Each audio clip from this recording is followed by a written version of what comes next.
Everybody, and welcome to another, I'll call it a comics loving, comics centered episode of Words, Images, and Worlds. Delighted to be talking on this episode with comics creator Laura Gow. Laura, may I call you Laura? Is that okay? Yeah, that's great. Yeah.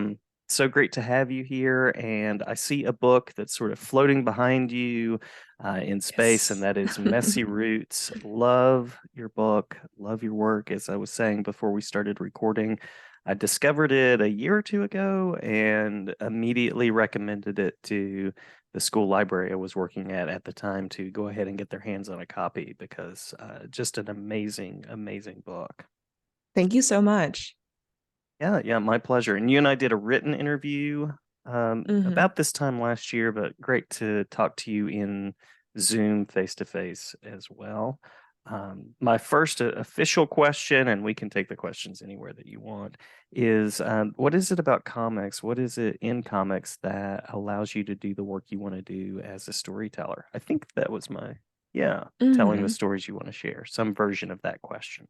Yeah. I'm really glad that we started out talking about comics as a medium because comics has done a lot for me in my childhood and my educational career, where growing up, as someone who is bilingual, I relied a lot on comics to also teach me not about language, but how to read whenever English wasn't my very first language. I remember one of the very first comics I remember is when I was around 5 or 6. My mom, she had somehow gotten an online copy of this Eastern European comic called Father and Son.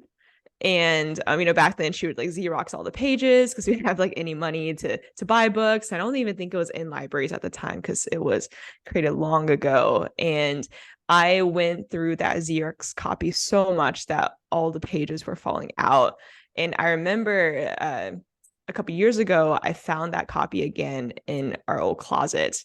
And when I was going through the pages, me as a young kid had actually drawn speech bubbles into the panels and written out random dialogue for these characters because the comic itself was actually a silent comic. So from a young age, I had just loved, creating, making characters come to life through comics, whether it was someone else's like that or my own. And so for when I started writing Messy Roots, I knew from the very beginning that I wanted to do the same thing to other readers. I wanted to magically transport them into my shoes as they undergo the same identity seeking journey that I did, from squirming in embarrassment, like from the beginning of the book when the entire school kind of mocks me, the Asian mathlete, or like staring at awe at the Changjiang River in China, right? That I did in that scene when I go back to Wuhan. Um, and there were other scenes such as the internal battle between me and the White Rabbit, which was a representation of my own identity as a Chinese American immigrant. A lot of these I don't think you can just do in prose or just do in pictures. Comics enable me to kind of marry that storytelling with the art to give readers a full immersive experience. I love that transporting aspect because I just think about those first few pages of sort of the emotion that you carry through, and then we're transported to Wuhan, and then back again, and it's just an amazing visual journey. And so funny that you mentioned drawing on those Xerox pages because when you mentioned you had a Xerox comic in my brain, the first place I went was, well, I would have been drawing on that as a kid. I would have been adding to that. Um, and I'm betting it wasn't too far from there that you started Mhm. drawing your own, I would imagine. Yeah. I think my mom got a pretty early sense that I was into drawing. And so thankfully she like invested a lot, took me to, different art teachers. And yeah, I've been drawing ever since. So how did the book come to be? What was the story like of getting that out into the world? Because I know it's a process, and I know that there's persistence that's involved in publishing. hmm Um, yeah, so I had a pretty untraditional path to publishing, as I would later on find out when I talked to other peers of mine who went through the similar process. I was very fortunate that I came across publishing or more actively publishing kind of came across me when I had a short web comic I created in the middle of the pandemic in 2020 called The Wuhan I Know, that went viral online the moment I published it. And after that went viral, I had a bunch of agents and editors from big publishing houses kind of just like slide into my DMs, and they're like, "Hi, like we love your voice, went through your website, love your other work. Would you be interested in writing a book, kind of about your experiences?" And I think they came across this not just because of what I know, but a lot of the comics that I had created prior were also very autobiographical. And at first I was a little skeptical, mainly because my job at the time wasn't anything in art or writing. Growing up, I never had any like artists or writers around me that kind of showed me what it'd be like to have this as a career. But I think the thing that changed mainly was I had this one follower who gave me a heartwarming note. She was a Chinese American mother, and she had told me about how this was the very first thing that she could show her daughters about what it was like at the time being a Chinese American kid. Um, and that really touched me because I realized there wasn't much literature out there for young kids to understand what was going on in the world with anti-Asian racism and COVID, and spanning all the way back to racism when these adults were kids, right? And so um that's when I decided, okay, can I somehow take this 10-page comic, expand it into 300 pages, right? And then furthermore was I, at the time, 23-year-old who was still playing like identity tug of war with my therapist. Was that enough to be a qualified narrator? But thankfully I signed with a really amazing agent who then sold kind of my proposal to a wonderful editor at Balzer Bray, and they both just like embraced the story so much and just told me that like it doesn't really matter if I don't have experience. Like ultimately, my story is the most authentic story, so that's why I went with For Messy Roots. I love it. I love the positive use of social media and connecting with readers in that way. What a great example of that, and great story to connect with the reader and say, yes, that definitely want to move forward with this. And it sounds like you were given the space to tell the story that you wanted to tell, which is so important, and such a big part of publishing and sharing what you want to share. Mm-hmm. Yeah, definitely very fortunate for both my editor and my agent. I think publishing gets a bad rep a lot of times just because it's quite white and cis and like non-diverse. And I was worried, both my agent and my editor are both like white cis women. And I was worried, like, will they really get the story? But thankfully, like the only question they ever had was like, I think one draft I wrote about 99 Ranch, and my editor just asked like, what was 99 Ranch? But then she like Googled it and she's like, oh, okay, I got it. So thankfully, yeah, other than that, she was very much like, yes, yes, yes, like love all of this. And hopefully that's changing more in the world of publishing. I think it's changing bit by bit, but not nearly as much as it can. Um, what was it like for you? You mentioned being in sort of identity tag with your therapist and some of that, which I think is, thank you for sharing that, and thank you for sharing of yourself. What was it like to put yourself out there in the form of the graphic novel and through the graphic novel? Because it's very brave work. It's very brave. Mm. Thank you. Thank you. It was definitely incredibly hard. And I would say this for anyone that has written a memoir or is thinking about writing a memoir is I joke, but like not joke, that writing a memoir is like therapy on steroids. Hmm. Hmm. Like thankfully I did have a therapist helping me throughout, and um I think mental health is really important whenever you're having to reopen these old wounds and unpacking memories that you may have suppressed for years. It can be very exhausting, but in the end, it's also very rewarding. Where I um, got to go home during COVID and like dig through those old journals and like old diaries and picture albums and talk to my parents and my family as well about a lot of our family traumas, but also family joys. Hmm. And that was incredibly special to me because my family is quite conservative and closed off in the way that they just don't like to talk about anything bad. And they oftentimes don't like to talk about the past because a lot of, you know, not happy things did happen in the past. And I would say that goes for a lot of immigrant, stories. And so this book was kind of an excuse to coax my parents into opening up about our past, our immigration journey. And I put a scene in the book where I talk with my dad about why during Christmases he always seemed to be in such a bad mood. And we would just fight about who knows what, and it would always just, ruin Christmas for me. And it wasn't until I was adult and researching for this book to where my dad just on the offhand, I don't even think we were talking about the fights even at the time, but he just offhand mentioned that Christmases were the most stressful because he that was when his company was doing layoffs. And since Um, we didn't have our green cards yet, technically you're just on a temporary work visa that your um, company supports. If he got laid off, then we would just be deported in 2 weeks. And as a wow. kid, you just can't, right? You can't imagine the gravity of that. And there's no way an adult would just straight up tell you that, Right. a 12-year-old, that's what's going to happen.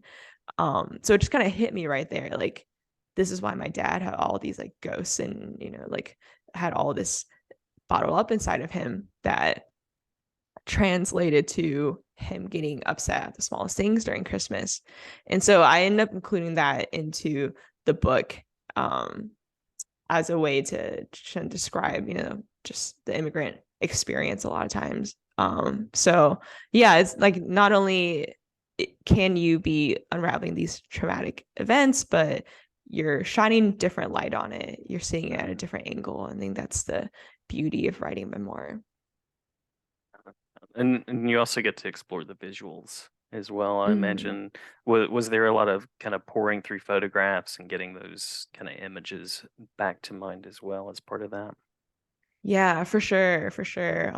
Very thankful my parents like kept so many photos of us growing up and a lot of photos of when we were in China too, like when I was a little kid, still growing up at my grandparents' farm. So a lot of the scenes that you see of Wuhan's countryside or like me with my cousins, they were taken straight from photographs that we had back then. Love that. And what you're saying just makes me think about like what books open up for readers as far as knowing you're not alone, getting to learn about experiences, getting to see experiences in the case of the graphic novel. And then also, I always like to share with my students, if you're sharing your story, you share the parts that you want to share and you get to Mm. decide those boundaries. So it sounds like it was a really fruitful process for you as well as the Mm. author. Definitely, yeah.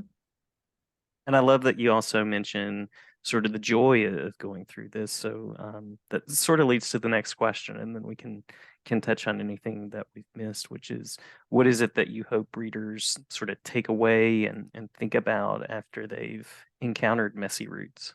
Hmm. Yeah, I'm glad you mentioned the joy because I feel like a lot of immigrant stories, like, um, especially when analyzed, people do focus more on the traumatic parts. But honestly, there's so much joy in being an immigrant, and so much joy in having intersectionality in your identity, whether that be like your race or your queerness and so on and so forth. I wrote Messy Roots as both a love letter to my hometown Wuhan, but to all the other like wandering young me's out there who is just looking for a safe place to call home. My heart remembers when I was that age and, just very confused about everything. And everyone's search for identity home is like so different and complex, but I want readers to know that that's okay. It's okay to be confused. And in Messy Roots, I was confused uh up until like late in college and like even still after once COVID hit and anti-Asian racism happened, like I was still really confused and like, still am learning so much today. But as long as you're letting your voice shine above all the doubts, you kind of realize that like no matter how messy your roots are, like the right people and places will still naturally gravitate towards you. And so that was the main message I wanted for readers to take away from Messy Roots.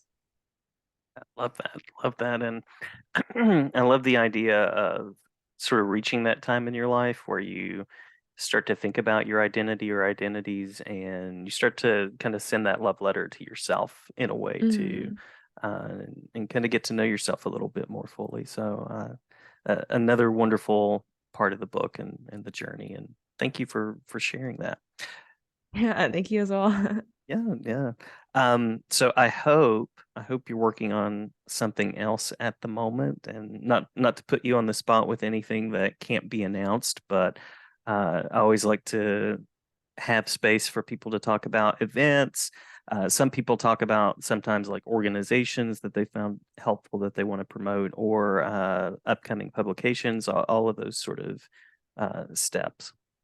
Yeah, yeah. I am currently working on my second graphic novel, also with HarperCollins. So folks Great. can keep a lookout for that. I'm hoping to get it done end of this year and get it published next year sometime. It will be another like queer YA graphic novel.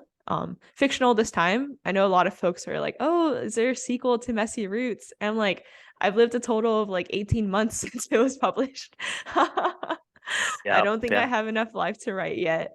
But like I promise this new book also has so much of me in it. And so much of like other just beautiful fictional aspects too. And in terms of events, I'm based in the Bay Area, San Francisco, so I do have quite a few events in the Bay this month, especially for Pride Month. So if any readers are listening in the West Coast, you can go to my Instagram at Hey Laura Gal to kind of find a calendar of my events. And then if any readers are in Asia, I will be actually doing a small Asia tour at the end of the year. So Great, keep a great. lookout for that too. Yeah, fantastic. And I'll make sure to link the Instagram space, as well as any other spaces that you would like when I share this. Awesome. Thanks so much, Jason. Thank you. Did I miss anything through the course of our talk that you want to make sure to share, or does that sort of meet the expectations of the official list of questions? Yeah, no, this is great. Yeah, I had a great time. There were really awesome questions. Great. Well, great to talk to you. Great to share about your work. And looking forward to sharing this out around the world of the web. And also just going to say, great that you stepped out, put your work out online, and then shout out to the process that sort of gave light and said, "Hey, here's this person who's out on the web. Let's get them a book deal." I love that Mhm. story, and yeah, it's so glad that that Yeah. happened. Yeah, I am super bullish on social media as a way for publishing to find these like less represented voices, right? And, like so Mhm. many folks that I know who are like me never even thought about what it'd be like to write a manuscript and query an agent. I didn't even know what an agent was when I got agent emails. I thought they were spam and marked them as such. Yeah, Before I yeah. thankfully like took my call with my first agent. Yeah, and so I hope like more and more folks get discovered that way. And there's certainly enough negativity out on social media, so great message of using these tools that we have for good instead of evil or just distraction, I guess. So, Mhm. well, thank you so much, Laura. Thank you so much, and pleasure to talk with you. Thanks for joining the blog as well as the podcast. Yeah, thank you so much, Jason.